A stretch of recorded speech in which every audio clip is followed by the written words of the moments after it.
Hello everyone. स्वागत है आपका फिर से एक बार हमारे यूट्यूब चैनल इजी फार्मा में। तो आज हम बात करेंगे फर्स्ट सेमेस्टर के बी फार्मा के फार्मास्यूटिक्स के सिलेबस के बारे में। तो आज हम देखेंगे कि इनमें से कौन सी जो टॉपिक्स हैं सिलेबस की वो इम्पॉर्टेंट हैं और जिनको हमें पढ़ना चाहिए एग्ज़ाम पॉइंट ऑफ व्यू से। तो पहली बात करते हैं यूनिट फर्स्ट के history of pharmacy and pharmacopoeia. तो इसमें हमें पढ़ना है origin and development of pharmacopoeia and pharmacy. इसमें हमें ज़्यादा नहीं पढ़ना होता, हमें थोड़ा ही पढ़ना होता है। स्कोप ऑफ फार्मेसी पढ़ना होता है, ये एग्ज़ाम पॉइंट ऑफ व्यू से थोड़ा सा इम्पॉर्टेंट होता है। उसके आगे हमारा आता है इंट्रोडक्शन टू फार्माकोपिया, जो फार्मूलरीज हैं कि और दवाइयाँ कैसे बनाई जाती हैं उनके बारे में। तो जैसे इंडियन फार्माकोपिया है, ब्रिटिश फार्माकोपिया है, यूएस फार्माकोपिया है एंड इंटरनेशनल फार्माकोपिया है। और इनके अलावा हमें पढ़ना पड़ता है कि और कौन कौन सी प्राइवेट जो हैं संस्थाएं जो हैं वो अपना फार्माकोपिया कौन कौन सी बनाती हैं और जिनको हमें फॉलो करना पड़ता है। और उसमें हमको पढ़ना है monograph and content of IP. Content of IP मतलब कि जो बुक है आईपी की, इंडियन फार्माकोपिया की, उसमें जो कंटेंट हैं वो कौन कौन से हैं। आगे बढ़ते हैं यूनिट सेकेंड की तरफ। तो यूनिट सेकेंड की तरफ आता है हमारा प्रिस्क्रिप्शन, जिसमें हमको प्रिस्क्रिप्शन की डिफिनीशन बतानी पड़ती है। टाइप्स ऑफ प्रिस्क्रिप्शन बताना पड़ता है कि कितने टाइप्स की प्रिस्क्रिप्शन दी जाती हैं पेशेंट्स को, और हैंडलिंग ऑफ प्रिस्क्रिप्शन एंड कुछ लैटिन टर्म जो डॉक्टर्स यूज करते हैं, जैसे कि दिन में कितनी बार दवाइयाँ खानी है, 1 बार, 2 बार, 3 बार। तो उनके लिए जो लैटिन शब्द यूज किया जाता है उसके बारे में इसमें बताया जाता है। और इसी यूनिट में अगला टॉपिक है हमारा फार्मास्यूटिकल एडिटिव्स।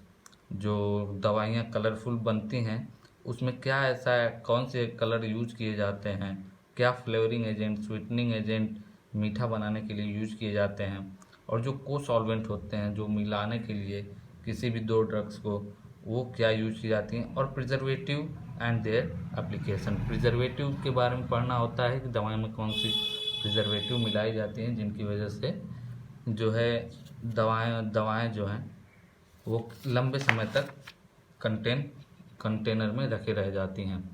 तो अगला आगे बढ़ते हैं, अगला यूनिट है थर्ड फार्मास्यूटिकल कैलकुलेशन। इसमें जनरली हमको पढ़ना पड़ता है कि जो पोसोलॉजी है, पोसोलॉजी की डिफिनीशन एंड पोसोलॉजी में कैसे हम किसी भी छोटे बच्चों के लिए फार्मूले से कैसे हम डोज का पता करते हैं कि इनको कितनी दवा देनी है, कितनी बढ़ानी कितनी घटानी है, इनलार्जिंग एंड रिड्यूसिंग रेसिपी, और एलिगेशन मेथड से कैसे निकालते हैं किसी भी चीज़ का कन्वर्जन कैसे करते हैं, अल्कोहल को एलिगेशन मेथड से कैसे बनाते हैं, प्रूफ स्पिरिट क्या होती है, अल्कोहल क्या होता है, मार्केट का अल्कोहल क्या होता है, कंज्यूमिंग अल्कोहल क्या होता है, रबिंग अल्कोहल क्या होता है, इनके बारे में पढ़ना पड़ता है। आइसोटोनिसिटी पढ़ना पड़ता है कि जो बॉडी फ्लूइड है उसमें दवा का कैसे डाइल्यूशन होता है। वेट एंड मेजरमेंट, और वेट एंड मेजरमेंट में हमको काफ़ी नहीं पढ़ना पड़ता, कुछ टर्म्स होते हैं जिनको याद करना पड़ता है, ये बहुत इम्पॉर्टेंट नहीं है। एलिगेशन मेथड इसमें पॉइंट ऑफ व्यू से बहुत ज़्यादा इम्पॉर्टेंट है क्योंकि इसमें 1-2 क्वेश्चन बार बार पूछ देता है। प्रूफ स्पिरिट भी इम्पॉर्टेंट है क्योंकि इससे भी क्वेश्चन आते हैं कभी कभी। तो इस यूनिट में यही सबसे ज़्यादा इम्पॉर्टेंट है। और आगे बढ़ते हैं यूनिट 4 की तरफ, introduction to pharmaceutical dosage form. Dosage form जैसे फार्मास्यूटिकल डोजेज फॉर्म मीन्स कि कितनी प्रकार की दवाइयाँ बनाई जा सकते हैं, जैसे टैबलेट हो गए। क्लासिफिकेशन, उनका क्लासिफिकेशन में हमको यही पढ़ना पड़ता है, जैसे टैबलेट हो गए, जेल हो गए, एरोसोल हो गए, लोजेंजेस हो गए, पिल्स हो गई, कैप्सूल्स हो गए, एंड फार्मूलेशन ऑफ पाउडर। और अगला टॉपिक पढ़ते हैं पाउडर के बारे में कि पाउडर कैसे बनाते हैं, क्लासिफिकेशन क्या होती है पाउडर की, साइज क्या होती है एक पर्टिकुलर पार्टिकल की, पाउडर की पर्टिकुलर पाउडर की। और हमें पढ़ना पड़ता है कि सिरप एंड एलिक्सर क्या होते हैं, इनको कैसे बनाते हैं, इसमें क्या क्या ऐड करते हैं। और अगला जैसा आप देख रहे हैं कि इस यूनिट में हमको डिफिनीशन पढ़नी पड़ती है, और ये मोस्ट इम्पॉर्टेंट है पॉइंट ऑफ व्यू से, क्योंकि इससे दो तीन क्वेश्चन तो पूछ ही देते हैं डेफिनेशंस में।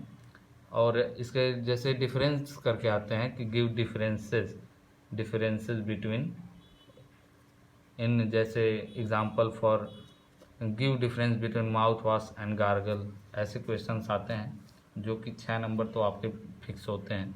अब आगे पढ़ते हैं इसमें यूनिट 5 की तरफ। तो इसमें आता है साइज रिडक्शन। साइज रिडक्शन में बहुत ज़्यादा फोकस नहीं करना होता है, डिफिनीशन इसकी इम्पोर्टेंट होती है, प्रिंसिपल इम्पॉर्टेंट होती है, बस और ज़्यादा नहीं। और बाकी तो इसमें हमें बहुत ज़्यादा पढ़ना नहीं पड़ता है। ये हमारा 3rd सेमेस्टर में आता है, जो हैमर मिल है, बॉल मिल है, फ्लूइड मिल है, मेथड ऑफ साइज रिडक्शन है।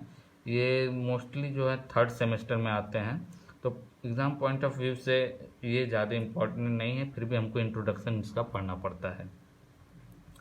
और बाकी मिक्सिंग के बारे में पढ़ते हैं, theory of mixing, solid to solid, solid in solid, solid in liquid and liquid in liquid mixing कैसे करते हैं, उसके थोड़े से इंट्रोडक्शन पढ़ते हैं बस।